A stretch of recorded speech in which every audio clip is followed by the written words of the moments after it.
Alright, let's very quickly take a look at how to do some of these. For problem number 1, we're to find the sine of z. So the sine of z is going to equal, because we know what sine is the opposite side over the hypotenuse.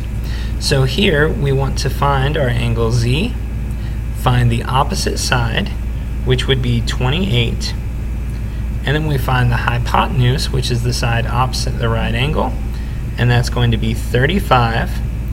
So I find that sine of z, opposite over hypotenuse, is 28 over 35, which is 4 over 5, or if you like decimals better, 0.8.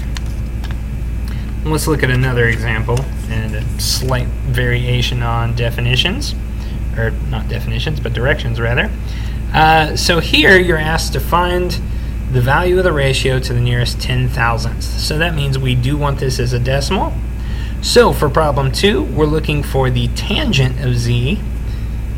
The tangent of z is going to be the opposite over the adjacent, because if you'll remember, tangent is opposite over adjacent. So we find angle z. We want the side opposite of that. That would be 30. And then we want the side adjacent to that. And here you have to be careful, because there are two that connect with z. There are two rays leading away from z. However, one of them is the hypotenuse. The one that's not the hypotenuse is the adjacent.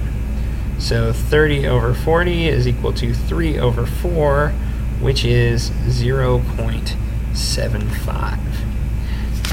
Now for the last one on this, same thing, just slightly different directions.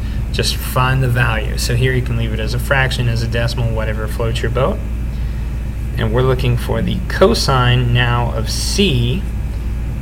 So we find c, cosine is going to be adjacent over hypotenuse. And so the adjacent side to c would be 7. The hypotenuse is across from the right angle. That would be 25.